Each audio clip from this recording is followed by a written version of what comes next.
Hello' বন্ধু বান্ধৱীসকল, কি কৰি আছে? এয়া আমি আজি স্কুলৰ পৰা আহি চাহ তাহ খাই ধুনীয়াকৈ বহি আছোঁ। আজি ছোৱালীৰ পৰীক্ষা শেষ হ'ল। সেইজনী পূৰা ফূৰ্তি আৰু পৰীক্ষা শেষ হ'ল। এতিয়া বন্ধত কি কৰিবা কৈ দিয়া।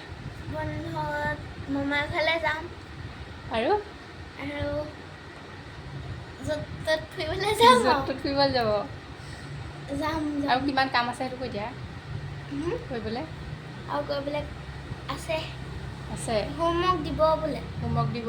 পঢ়ি পৰীক্ষা হৈ যোৱা পৰীক্ষা প্ৰশ্নখিনিতো কৰি দেখাবগৈ লাগিব আকৌ নি, হয় নাই?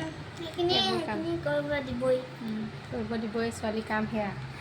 তাৰপিছত আমি আকৌ সৰুতে একদম মানে বন্ধ দিবলৈহে পায় আৰু চিধা মামা ঘৰ গৈ মানে বন্ধ প্ৰথমতে যাম আৰু স্কুল খোলা আগদিনাখনহে আহিম আৰু। এতিয়া ইহঁতৰতো আজিকালি ইমান সময়ে নাই, ইমান দিন যে ফুৰিবলৈ গৈ মামাকৰ ঘৰত থাকিবগৈ। আমাৰ দিনতে আৰু ইমান টেনশ্যন নাই, পৰীক্ষা দিলোঁ আজৰি একদম পূৰা একমাহ দিন পূৰা ফূৰ্তি পূৰা এনজয়। তাৰপিছত আহিহে আকৌ স্কুলৰ মানে আগদিনাখন আহিহে কি কি কৰিবলৈ দিছিলে কৰি মেলি দেখুৱাওঁগৈ এনেকুৱা। ইহঁতেতো সেইবোৰ দিন নায়েই। এতিয়া সেইবোৰ দিন নাপায়েই। আমি আগতে মামা ঘৰলৈ যাওঁ, গৈ পথাৰলৈ যাওঁ, তাৰপাছত গৈ পথাৰত ভাত দিওঁ, পথাৰতে ভাত খাওঁ, চাহ দিওঁগৈ গৈ, তাৰপিছত মাছ ধৰোঁ। কিমান ভাল লাগে, বাৰীৰ আম কঁঠাল লিচু পনিয়ল চব খাওঁ। এতিয়া সেইবোৰ দেখিবলৈকে নাপায়, লিচু পনিয়ল সেইবোৰ।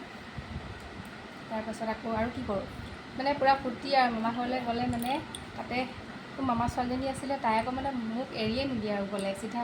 তাই যেতিয়া টিউশ্যন ল'বলৈ যাব মানে ময়ো তাইৰ লগতে টিউশ্যন কৰিব লাগিব। মামীয়ে মানে মোৰ কাৰণেও টিউশ্যন ঠিক কৰিব লগা হৈ যায় আৰু তাত তেনেকুৱা আছিলে।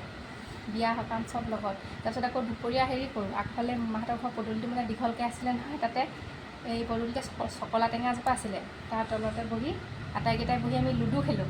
আজিকালি ল'ৰা ছোৱালীক চিধা মোবাইলটো উলিয়াব, হাতে হাতে মোবাইল লৈ মোবাইল। আমি তেতিয়া সেইবোৰ নাছিলে। আকৌ হেৰি কি কয়, শনিবাৰে দেওবাৰে টিভি চাওঁ, হেৰি দিয়ে আকৌ চিৰিয়েলখনৰ নাম পাহৰিছিলে, চাকা লাকা বুম বুম। তাৰপাছত আছিলে এইটো আৰু কি আছিলে, জুনিয়ৰ জি, সেইবোৰ চাওঁ। আজিকালি ল'ৰা ছোৱালীয়ে মোবাইলত গেম খেলিব, কি নাম ক'ব, মটু পটলু, সেয়া আমাৰ দিনত সেয়া আছিলে। এতিয়া গৰম বন্ধ দিলেই মোক চিধা মানে মামাৰ ঘৰলৈ মনত পৰে। ভাবোঁ মানে গৰম বন্ধটো যেন আগতে এনেকুৱা লাগে যেন মামাৰ ঘৰলৈ যাবলৈহে দিছে, এনেকুৱা লাগিছিলে। এতিয়া সিহঁতৰ আৰু কি এদিন বা দুদিন থাকিব আৰু তাৰপিছত আকৌ আহি নিজৰ নিজৰ কামতে লাগিব। আকৌ স্কুল খুলিয়েতো ছমহীয়া পৰীক্ষাটো হ'বই। সেয়া আপোনালোকে কোনে কোনে ভাল পায় বাৰু মামাৰ ঘৰলৈ গৈ? আগতে কোনে মানে গৰম বন্ধত মামাৰ ঘৰত গৈ থাকিছিলেগৈ ক'বচোন দেই। মোৰ মানে বেছিভাগ স্কুলৰ দিনকেইটাতো গৰম বন্ধ মামাৰ ঘৰতে পাৰ হ'ল। কোনোবা এবছৰহে আপাৰ ঘৰত আছিলোগৈ, মানে দেউতা বায়েকৰ ঘৰত তেনেকুৱা। তাতেই আৰু পঢ়া শুনা চব আৰু যি কৰোঁ চব তাতেই আৰু সেইকেইটা দিন। এনাইৰ লগত থাকি কিমান যে ভাল লাগে, এনাইৰ লগত শুওঁ। এতিয়া এনাই নাই আৰু, এনাই ঢুকালে 2 বছৰ 3 বছৰমান হ'ল। বেয়া লাগে এতিয়া মনত পৰে। এতিয়া গ'লে এনাইলৈ মনত পৰে। আপোনালোকে ক'ব দেই কোনে কোনে ভাল পায় মামাৰ ঘৰলৈ গৈ, ক'ব দেই। Bye bye.